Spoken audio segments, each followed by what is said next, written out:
जो लोग महाराष्ट्र से परिचित होंगे उन्हें पता होगा कि वहां पर जब जय भवानी कहते हैं तो जय शिवाजी का बुलंद नारा लगता है। जय भवानी, जय भवानी, जय भवानी, जय भवानी। आज हम यहां पर एक और ऐतिहासिक महाविजय का उत्सव मनाने के लिए इकट्ठे हुए हैं। आज महाराष्ट्र में विकासवाद की जीत हुई है। महाराष्ट्र में सुशासन की जीत हुई है।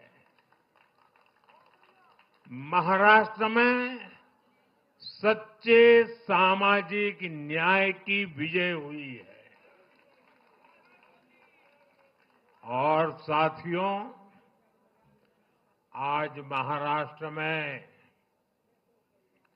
झूठ, छल, फरेब बुरी तरह हारा है।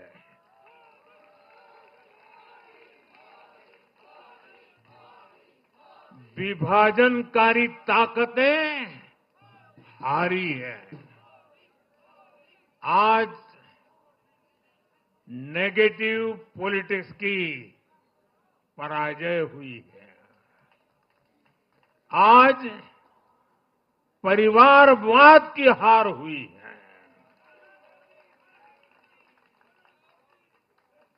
आज महाराष्ट्र ने विकसित भारत के संकल्प को और मजबूत किया है। मैं देश भर के भाजपा के, एनडीए के सभी कार्यकर्ताओं को बहुत बहुत बधाई देता हूं, उन सबका अभिनंदन करता हूं।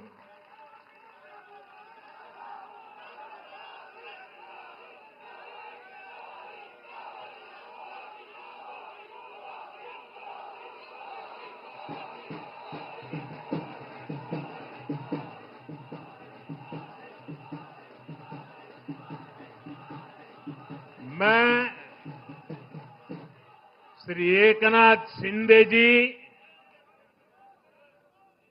मेरे परम मित्र देवेंद्र फडणवीस जी, भाई अजीत पवार जी, उन सब की भी भूरी भूरी प्रशंसा करता हूं। साथियों, आज देश के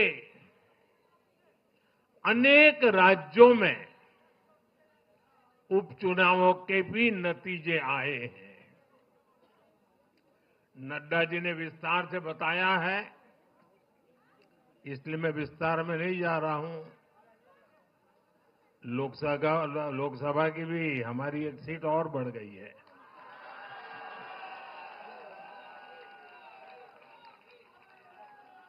यूपी, उत्तराखंड और राजस्थान ने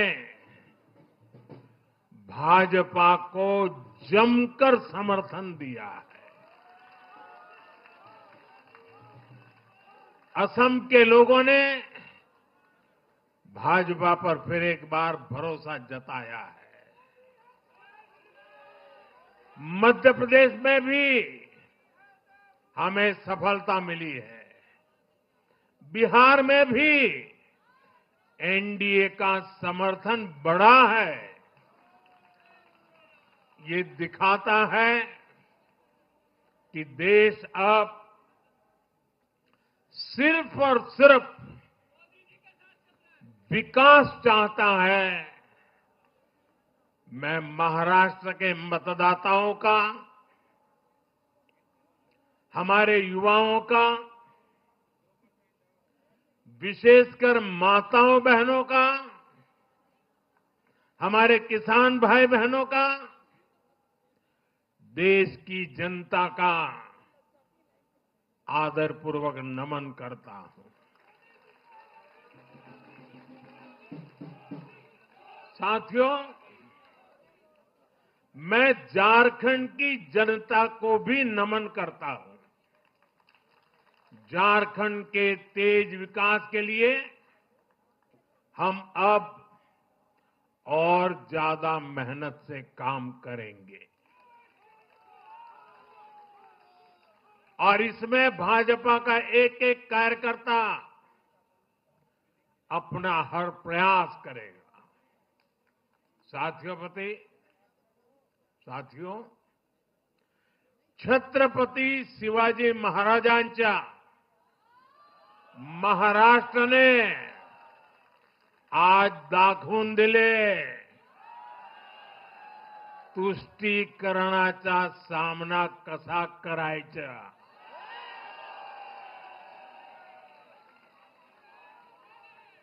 छत्रपती शिवाजी महाराज, शाहूजी महाराज, महात्मा फुले, सावित्रीबाई फुले, बाबा साहब आंबेडकर, वीर सावरकर, बाला साहब ठाकरे, ऐसे महान व्यक्तित्वों की धरती ने इस बार पुराने सारे रिकॉर्ड तोड़ दिए।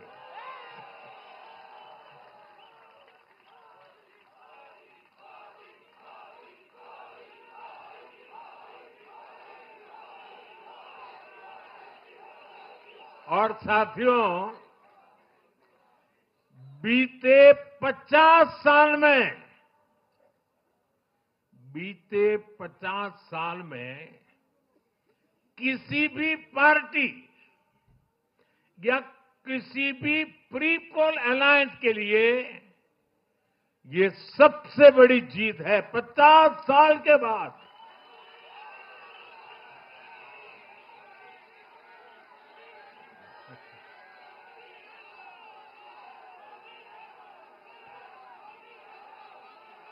और एक महत्वपूर्ण बात मैं बताता हूं,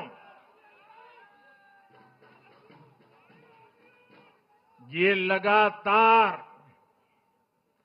तीसरी बार है जब भाजपा के नेतृत्व में किसी गठबंधन को लगातार महाराष्ट्र ने आशीर्वाद दिए हैं, विजयी बनाया है। और ये लगातार तीसरी बार है जब भाजपा महाराष्ट्र में सबसे बड़ी पार्टी बनकर उभरी है।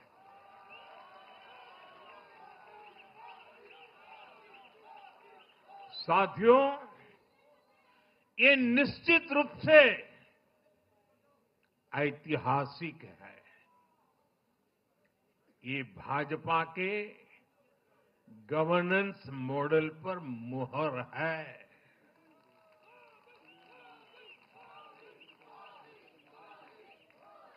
अकेले भाजपा को ही कांग्रेस और उसके सभी सहयोगियों से कहीं अधिक सीटें महाराष्ट्र के लोगों ने दी है। ये दिखाता है कि जब सुशासन की बात आती है तो देश सिर्फ और सिर्फ भाजपा पर और एनडीए पर भरोसा करता है।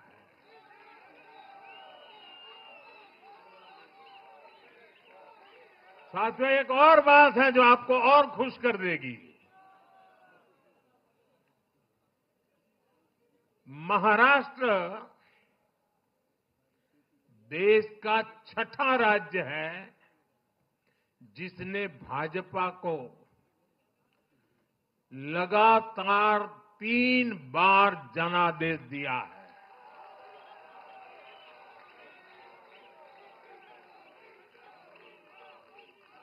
इससे पहले गोवा, गुजरात, छत्तीसगढ़, हरियाणा और मध्य प्रदेश में हम लगातार 3 बार जीत चुके हैं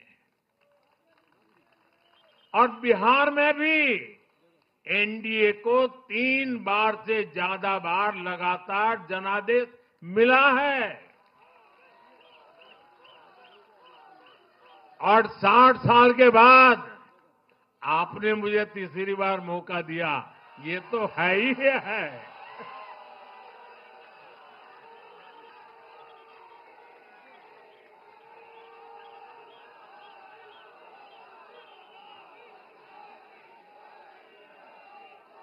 ये जनता का हमारे सुशासन के मॉडल पर विश्वास है और इस विश्वास को बनाए रखने में हम कोई कोर कसर बाकी नहीं रखेंगे।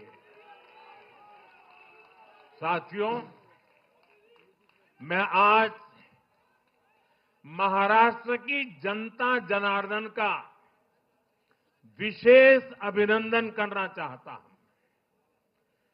लगातार तीसरी बार स्थिरता को चुनना, ये महाराष्ट्र के लोगों की सूझबूझ को दिखाता है।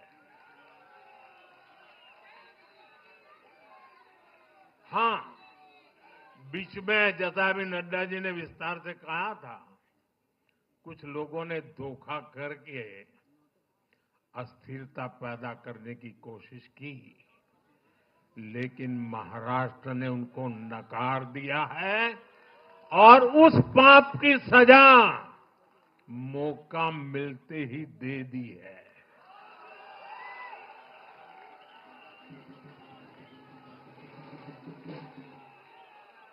साथियों, महाराष्ट्र इस देश के लिए एक तरह से बहुत महत्वपूर्ण ग्रोथ इंजन है।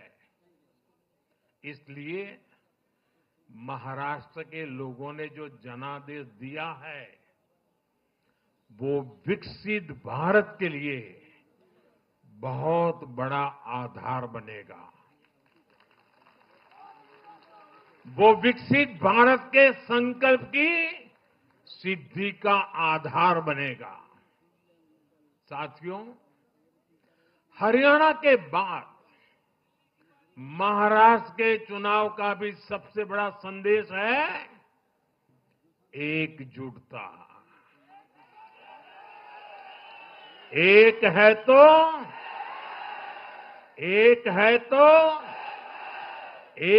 तो ये आज देश का महामंत्र बन चुका है। कांग्रेस और उसको इकोसिस्टम, उन्होंने सोचा था कि संविधान के नाम पर झूठ बोलकर, आरक्षण के नाम पर झूठ बोलकर एससी, एसटी, ओबीसी को छोटे छोटे समूह में बांट देंगे। वो सोचते थे सब बिखर जाएंगे। कांग्रेस और उसके साथियों की साजिश को महाराष्ट्र ने सिरे से खारिज कर दिया है।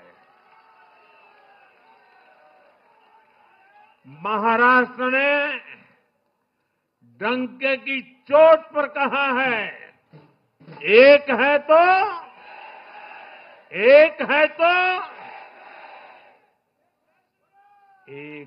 तो सेब है के भाव ने जाति, धर्म, भाषा और क्षेत्र के नाम पर लड़ाने वालों को सबक सिखाया है, सजा की है।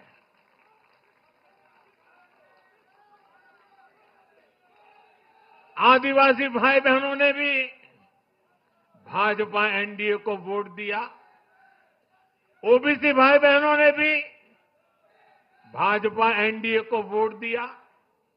मेरे दलित भाई बहनों ने भी भाजपा एनडीए को वोट दिया।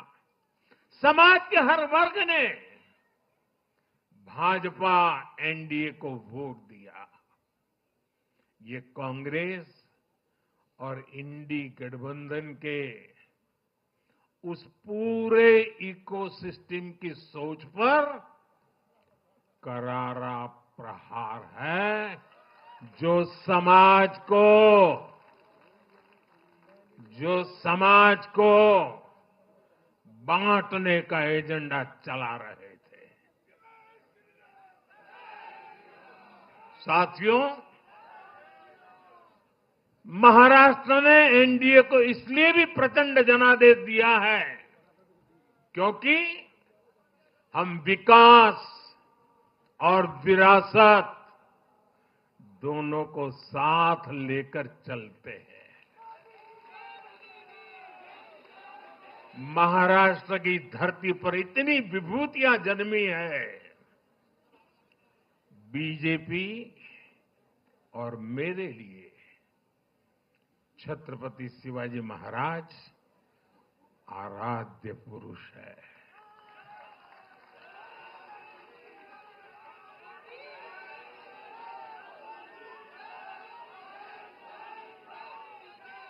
धर्मवीर छत्रपति संभाजी महाराज हमारी प्रेरणा है।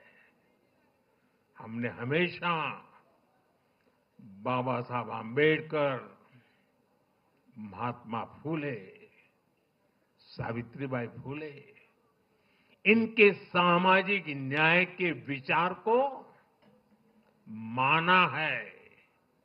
यही हमारे आचार में है, यही हमारे व्यवहार में है। साथियों, लोगों ने मराठी भाषा के प्रति भी हमारा प्रेम देखा है। कांग्रेस को वर्षों तक मराठी भाषा की सेवा का मौका मिला, लेकिन इन लोगों ने इसके लिए कुछ नहीं किया। हमारी सरकार ने मराठी को क्लासिकल लैंग्वेज का दर्जा दिया। मातृभाषा का सम्मान, संस्कृतियों का सम्मान और इतिहास का सम्मान हमारे संस्कार में है, हमारे स्वभाव में है।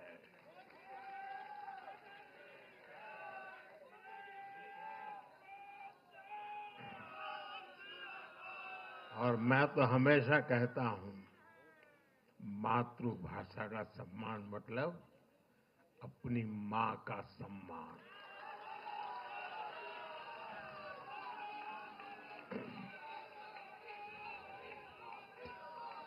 और इसलिए मैंने विकसित भारत के निर्माण के लिए लाल किले की प्राचीर से पंच प्राणों की बात की। हमने इसमें विरासत पर गर्व को भी शामिल किया। जब भारत विकास भी और विरासत भी इसका संकल्प लेता है तो पूरी दुनिया इसे देखती है। आज विश्व हमारी संस्कृति का सम्मान करता है। क्यों? क्योंकि हम इसका सम्मान करते हैं। अब अगले 5 साल में महाराष्ट्र विकास भी विरासत भी के इसी मंत्र के साथ तेज गति से आगे बढ़ेगा। साथियों, इंडी वाले देश के बदले मिजाज को नहीं समझ पा रहे हैं।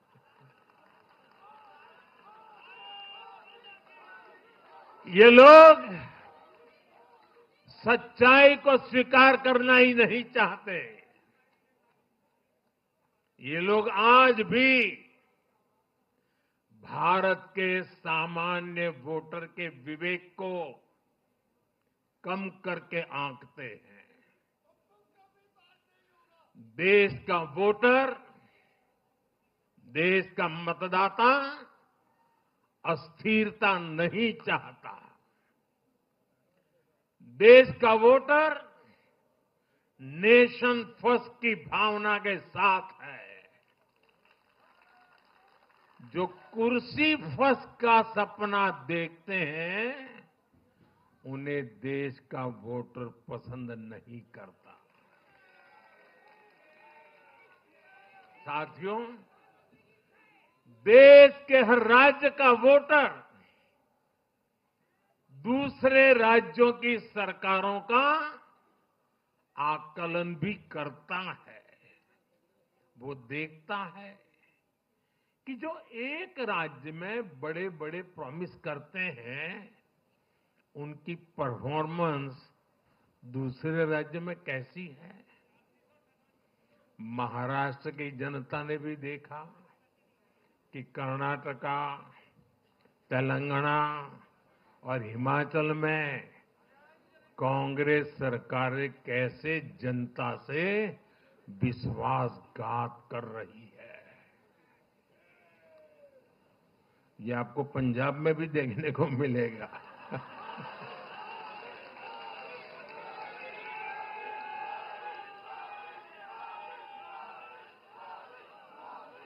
जो वादे महाराष्ट्र में किए गए,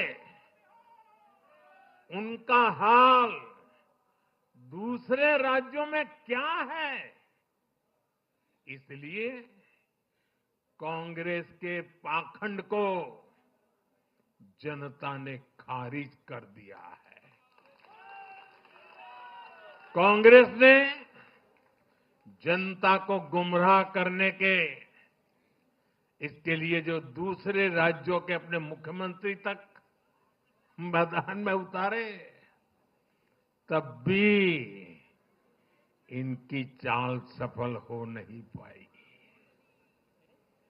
इनके ना तो झूठे वादे चले और ना ही खतरनाक एजेंडा चला।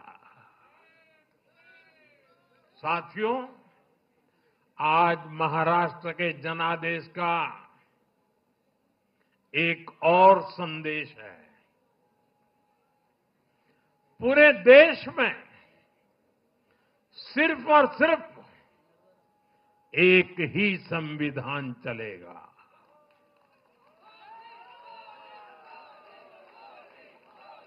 वो संविधान है बाबा साहब आम्बेडकर का संविधान, भारत का संविधान। जो भी सामने या पर्दे के पीछे देश में दो संविधान की बात करेगा, उसको देश पूरी तरह से नकार देगा। कांग्रेस और उसके साथियों ने जम्मू कश्मीर में फिर से आर्टिकल 370 की दीवार बनाने का प्रयास किया।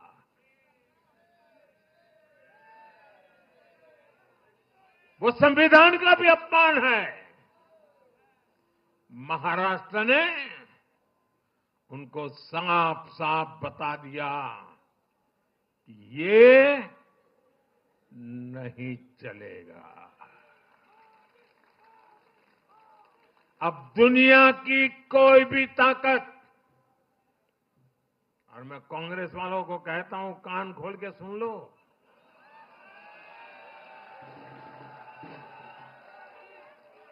उनके साथियों को भी कहता हूं,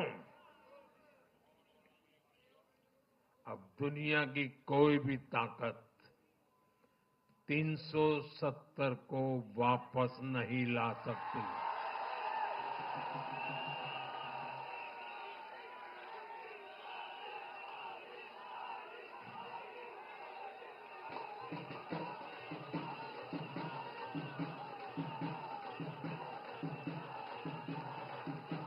साथियों, महाराष्ट्र के इस चुनाव ने इंडी वालों का या गाड़ी वालों का दो मुहा चेहरा भी देश के सामने खोल करके रख दिया है। हम सब जानते हैं बाला साहब ठाकरे का इस देश के लिए, समाज के लिए बहुत बड़ा योगदान रहा है। कांग्रेस ने सत्ता के लालच में उनकी पार्टी के एक धड़े को साथ में तो ले लिया, तस्वीरें भी निकाल दी, लेकिन कांग्रेस का कोई नेता बाला साहब ठाकरे की नीतियों की कभी भी प्रशंसा नहीं कर सकती।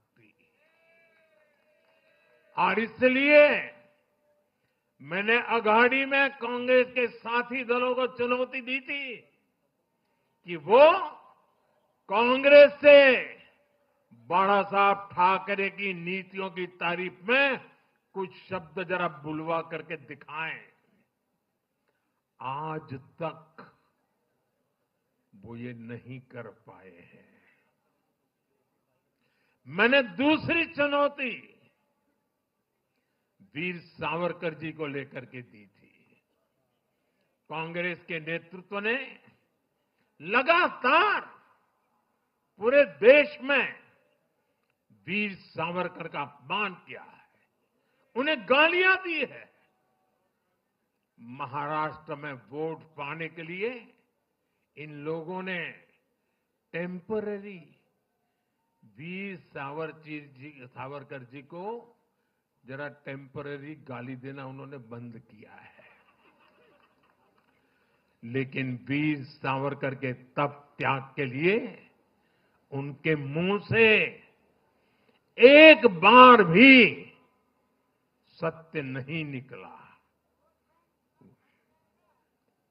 और यही इनका दो मुहापन है।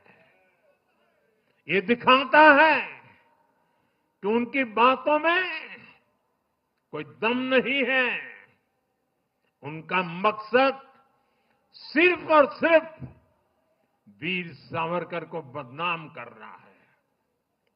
साथियों, भारत की राजनीति में अब कांग्रेस पार्टी परजीवी बनकर रह गई है।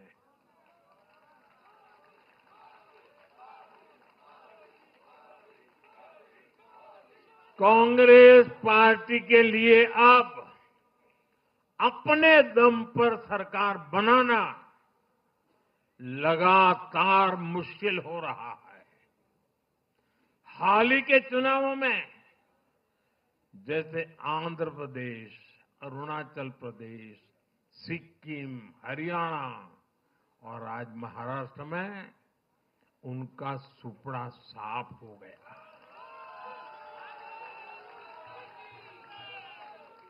कांग्रेस की घिसी पीटी विभाजनकारी राजनीति फेल हो रही है, लेकिन फिर भी कांग्रेस का अहंकार देखिए। उसका अहंकार 7वें आसमान पर है। सच्चाई ये है कि कांग्रेस अब एक परजीवी पार्टी बन चुकी है।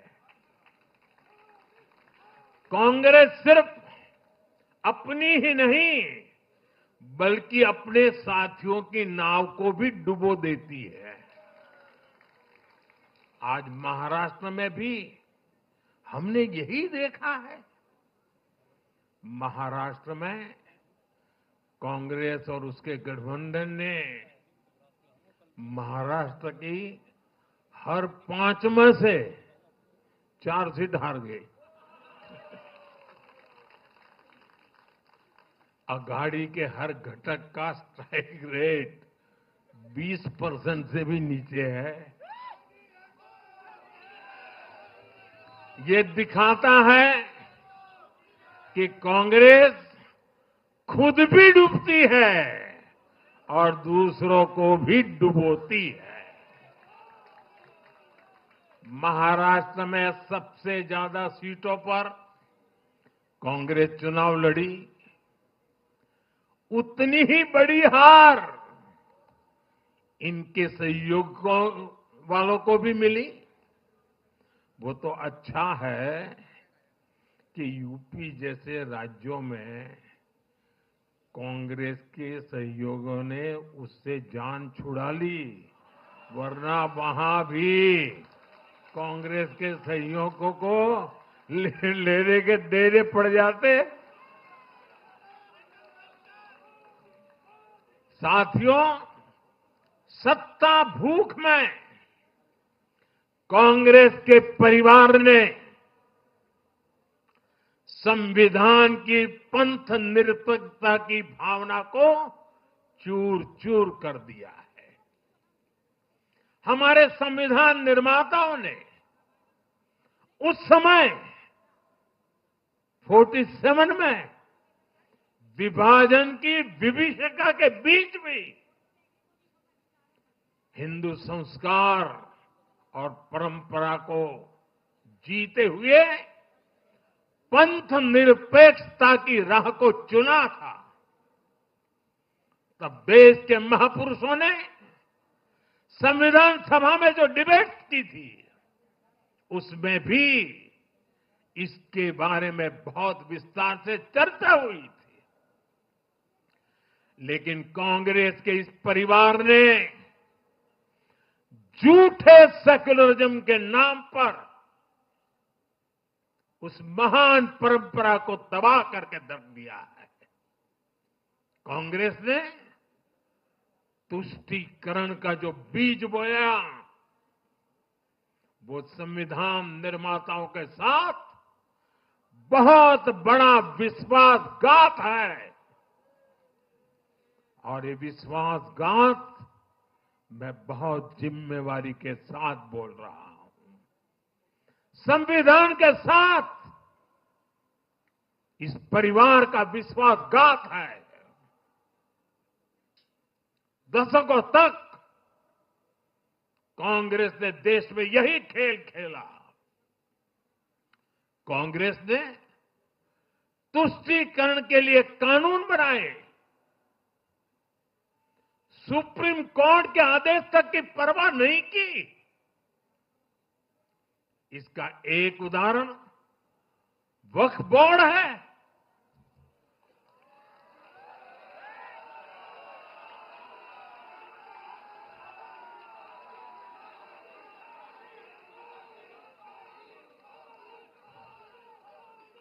दिल्ली के लोग तो चौंक जाएंगे। हालात ये थी कि 2014 में इन लोगों ने सरकार से जाते जाते दिल्ली के आसपास की अनेक संपत्तियां वक्फ बोर्ड को सौंप दी थी।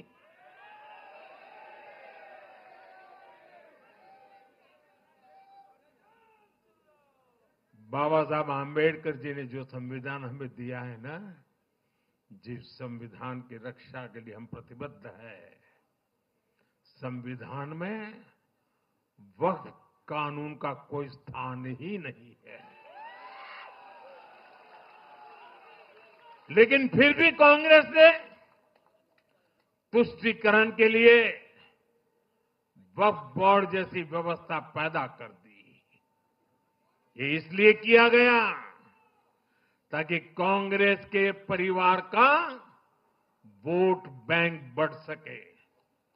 सच्ची पंथ निरपेक्षता को कांग्रेस ने एक तरह से मृत्यु दंड देने की कोशिश की है।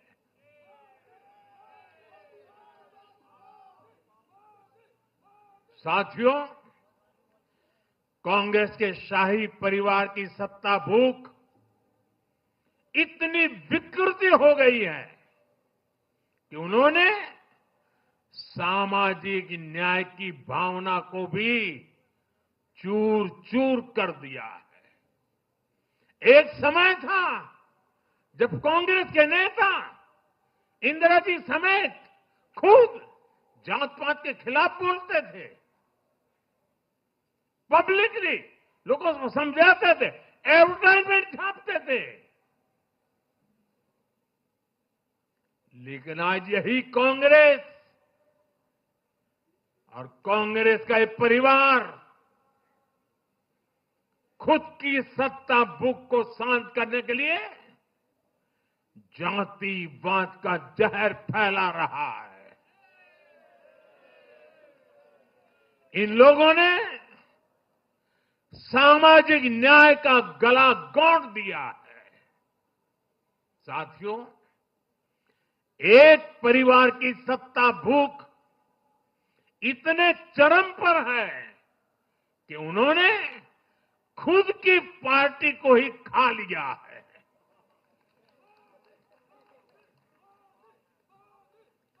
देश के अलग अलग भागों में कई पुराने जमाने के कांग्रेस कार्यकर्ता हैं, पुरानी पीढ़ी के लोग हैं जो अपने जमाने की कांग्रेस को ढूंढ रहे हैं। लेकिन आज की कांग्रेस के विचार से, व्यवहार से, आदत से उनको ये साफ पता चल रहा है कि ये वो कांग्रेस नहीं है। इसलिए कांग्रेस में आंतरिक रूप से असंतोष बहुत ज्यादा बढ़ रहा है।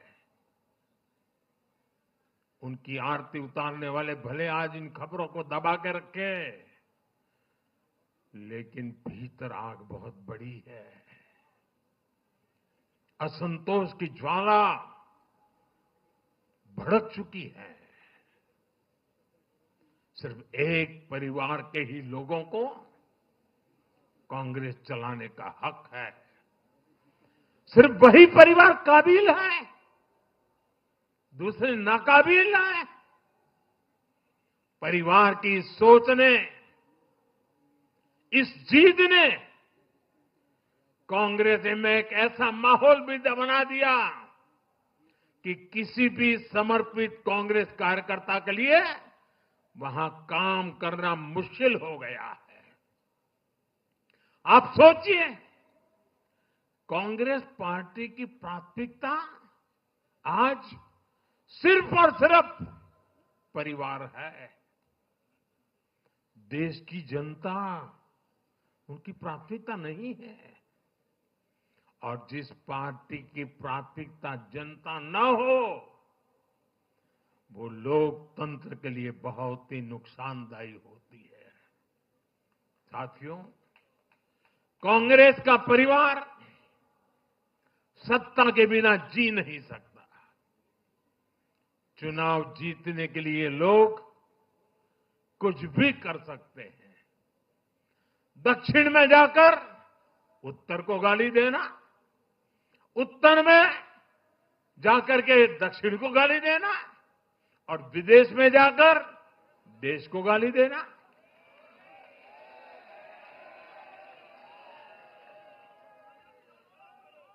और अहंकार इतना कि ना किसी का मान, ना किसी की मर्यादा, और खुलेआम झूठ बोलते रहना, हर दिन एक नया झूठ बोलते रहना। यही कांग्रेस और उसके परिवार की सच्चाई बन गई है। आज कांग्रेस का अर्बन नक्सलवाद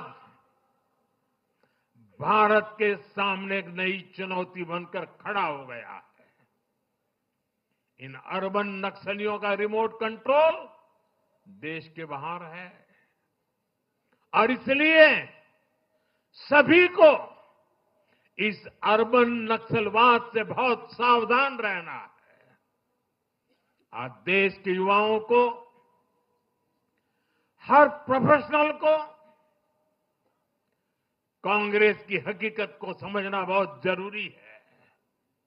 साथियों, जब मैं पिछली बार भाजपा मुख्यालय आया था तो मैंने हरियाणा से मिले आशीर्वाद पर आपसे बात की थी।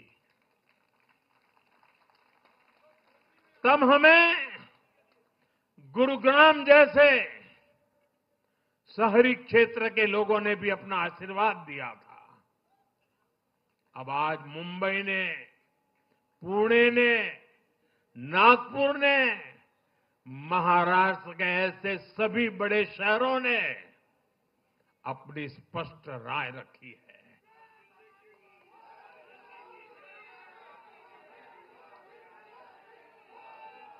शहरी क्षेत्रों के गरीब हो, शहरी क्षेत्रों के मिडिल क्लास हो, हर किसी ने भाजपा का समर्थन किया है और एक स्पष्ट संदेश दिया है।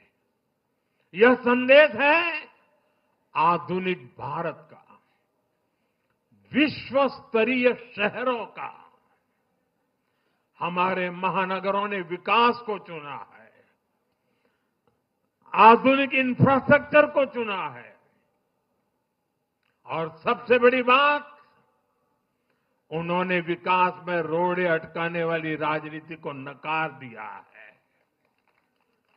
आज बीजेपी हमारे शहरों में ग्लोबल स्टैंडर्ड के इंफ्रास्ट्रक्चर बनाने के लिए लगातार काम कर रही है। चाहे मेट्रो नेटवर्क का विस्तार हो, आधुनिक इलेक्ट्रिक बसें हो,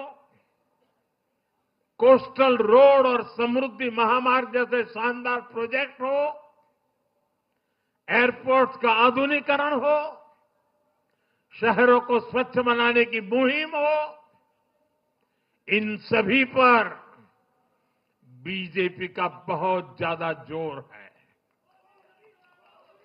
आज का शहरी भारत ईज ऑफ लिविंग चाहता है और इन सब के लिए उसका भरोसा बीजेपी पर है, एनडीए पर है।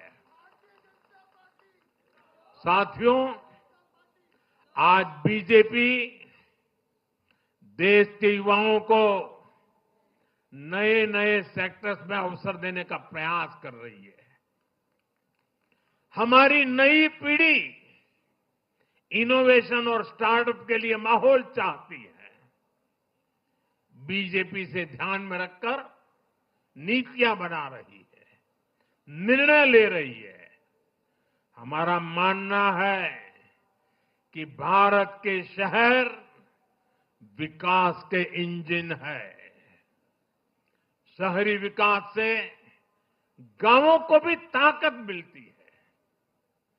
आधुनिक शहर नए अवसर पैदा करते हैं। हमारा लक्ष्य है कि हमारे शहर दुनिया के सर्वश्रेष्ठ शहरों की श्रेणी में आए और बीजेपी एनडीए सरकारें इसी लक्ष्य के साथ काम कर रही है। साथियों, मैंने लाल किले से कहा था कि मैं 1 लाख ऐसे युवाओं को राजनीति में लाना चाहता हूं जिनके परिवार का राजनीति से कोई संबंध नहीं। आज एनडीए के अनेक ऐसे उम्मीदवारों को मतदाताओं ने समर्थन दिया है। मैं इसे बहुत शुभ संकेत मानता हूं। साथियों, अरे चुनाव आएंगे जाएंगे, लोकतंत्र में जय पराजय भी चलती रहेगी, लेकिन भाजपा का एनडीए का ध्येय सिर्फ चुनाव जीतने तक सीमित नहीं है। हमारा ध्येय सिर्फ सरकार बनाने तक सीमित नहीं है। हम देश बनाने के लिए निकले हैं। हम विकसित भारत बनाने के लिए निकले हैं। भारत का हर नागरिक, एनडीए का हर कार्यकर्ता, भाजपा का हर कार्यकर्ता दिन रात इसमें जुटा है। हमारी जीत का उत्साह हमारे इस संकल्प को और मजबूत करता है। हमारे जो प्रतिनिधि चुनकर आए हैं वो इसी संकल्प के लिए प्रतिबद्ध है। हमें देश के हर परिवार का जीवन आसान बनाना है। हमें सेवक बनकर, और ये मेरे जीवन का मंत्र है, हमें सेवक बनकर देश के हर नागरिक की सेवा करनी है। हमें उन सपनों को पूरा करना है जो देश की आजादी के मत वालों ने भारत के लिए देखे थे। हमें मिलकर विकसित भारत का सपना साकार करना है। सिर्फ 10 साल में हमने भारत को दुनिया की 10वीं सबसे बड़ी इकोनॉमी से दुनिया की 5वीं सबसे बड़ी इकोनॉमी बना दिया।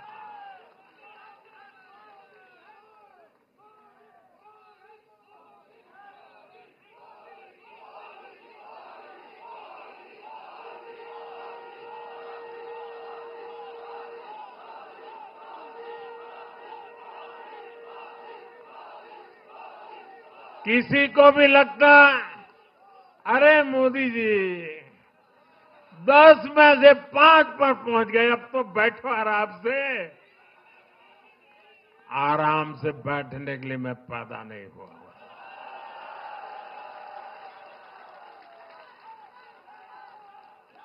वो दिन दूर नहीं जब भारत दुनिया की तीसरी सबसे बड़ी अर्थव्यवस्था बन के रहेगा।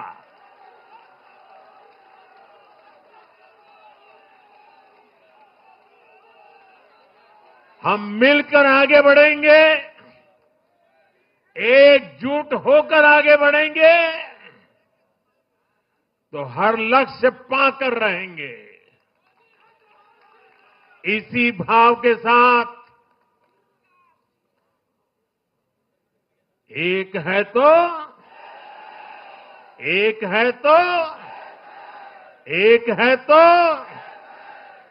मैं एक बार फिर आप सभी को बहुत बहुत बधाई देता हूं। देशवासियों को बधाई देता हूं। महाराष्ट्र के लोगों को विशेष बधाई देता हूं। मेरे साथ बोलिए, भारत माता की, भारत माता की, भारत माता की, भारत माता की, भारत माता की। वंदे वंदे वंदे वंदे वंदे वंदे वंदे वंदे। बहुत बहुत धन्यवाद।